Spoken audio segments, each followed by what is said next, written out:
The silence was the first thing they noticed. The birds had stopped singing, and the oppressive July heat seemed to hold its breath over the UN base in Potocari. For Elmina, that silence was more terrifying than the mortars that had rained down on Srebrenica for days.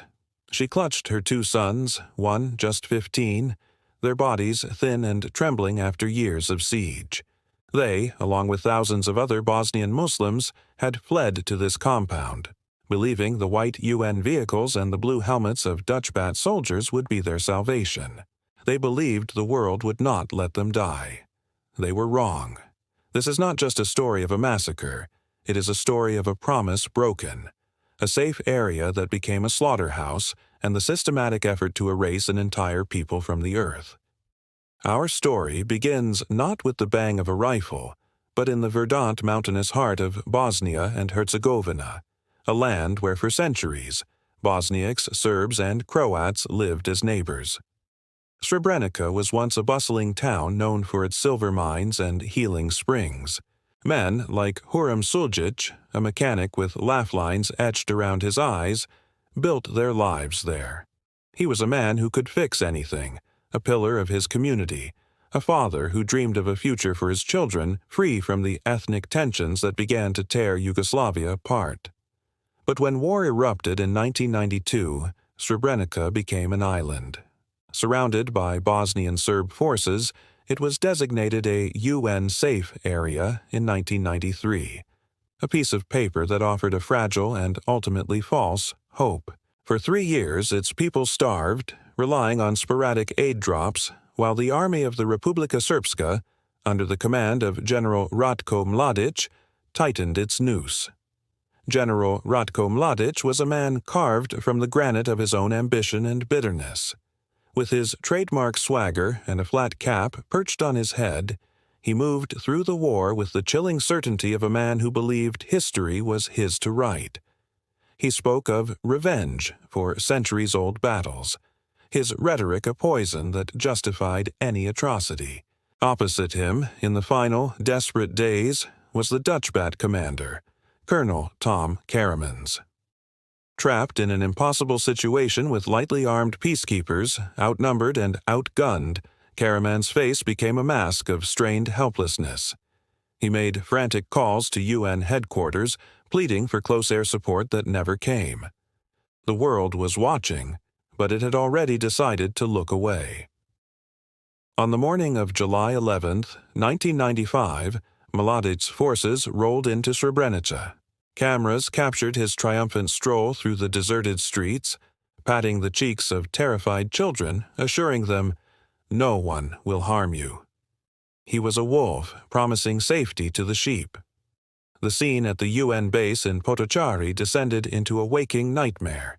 Thousands of refugees crushed against the wire fences, the air thick with panic and the summer stench of sweat and fear. Elmina and her sons were somewhere in that sea of humanity.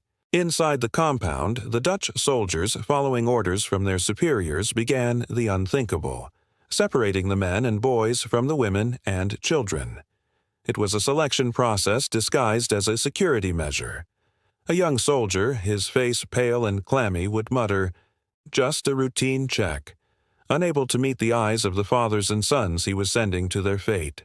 Huram Suljic, ever the pragmatist, tried to reassure his wife.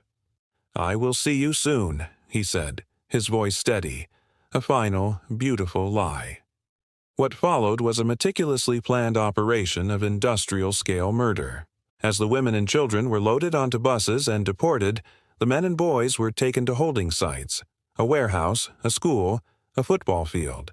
The first killings were intimate, brutal. Then the machinery of genocide clicked into gear.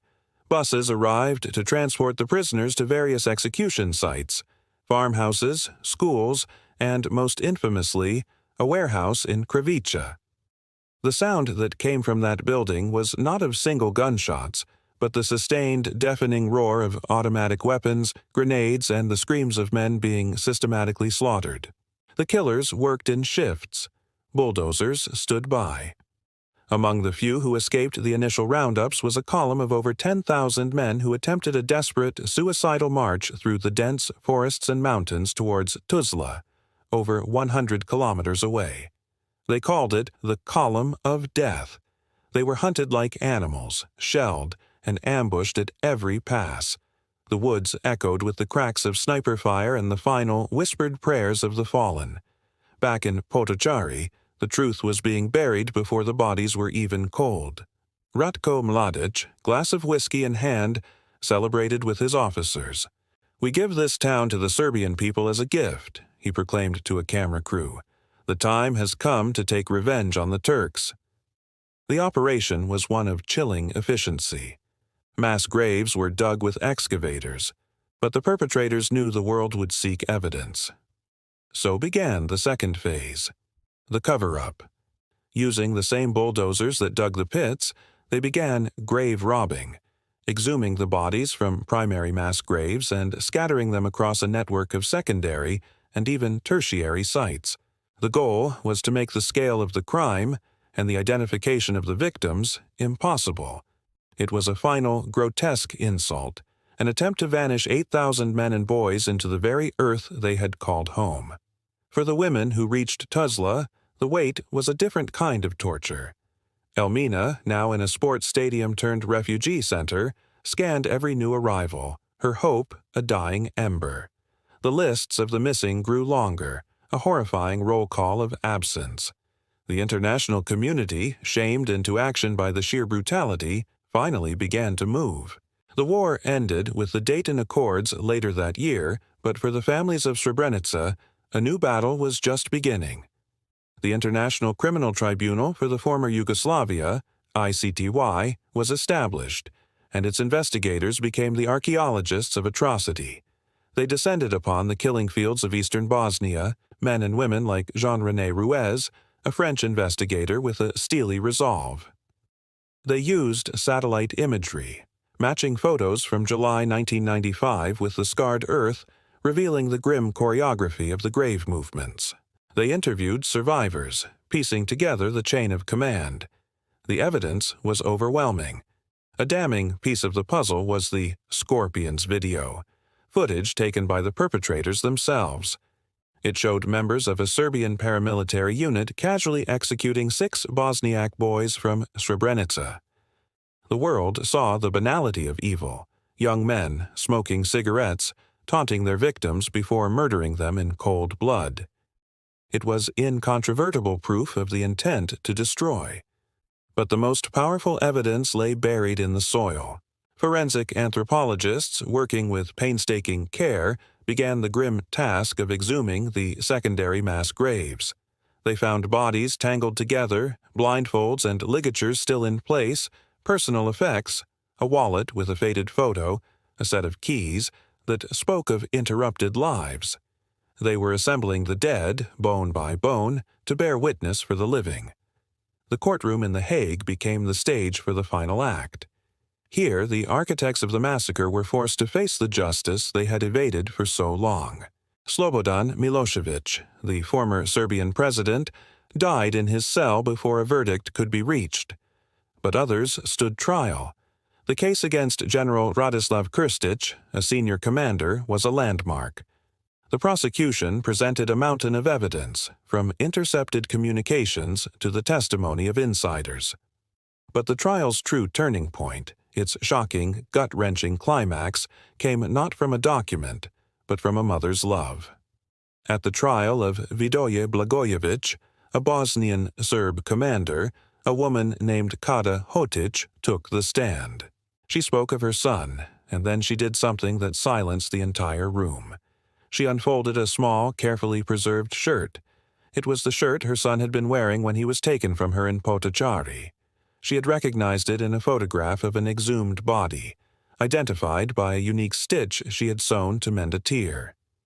In that sterile, modern courtroom, a mother's simple hand-stitched repair became the most powerful evidence imaginable, a direct, unbreakable thread from a warm, living boy to a corpse in a mass grave. It was no longer an abstract number. It was her son, In 2004, the International Court of Justice and the ICTY Appeals Chamber ruled that the crimes committed at Srebrenica constituted genocide. It was a legal and moral confirmation of what the survivors had always known. Ratko Mladic, the butcher of Bosnia, was finally captured in 2011 after 16 years on the run. His trial and that of the political leader Radovan Karadzic dragged on for years, a torturous process for the families seeking closure. Mladic, now an old man, still defiant, showed no remorse. Yet the verdicts came down: guilty of genocide, crimes against humanity, and war crimes. Life imprisonment. For many survivors, it was not about vengeance, but about acknowledgement. The truth was now official, etched into the annals of international law. Today, the killing fields are silent once more, but now they are marked. The Srebrenica Potocari Memorial and Cemetery is a sea of white marble headstones, row upon row, a stark geometric scar on the green landscape. Every July 11th, newly identified victims are laid to rest, their bones finally returned to their families after decades in nameless graves. Elmina, now an old woman, finally buried her sons. She comes to this place of ghosts to touch their names, carved in stone, a testament that they existed, that they were loved, and that they were taken in a crime so monstrous its name echoes through history: genocide. The international community promised safety and delivered a slaughterhouse, a permanent stain on the conscience of the world. If stories like this keep you hooked, hit subscribe for more. In the end, the only thing louder than the silence was the sound of a mother's thread, stitching her son's memory back into the world.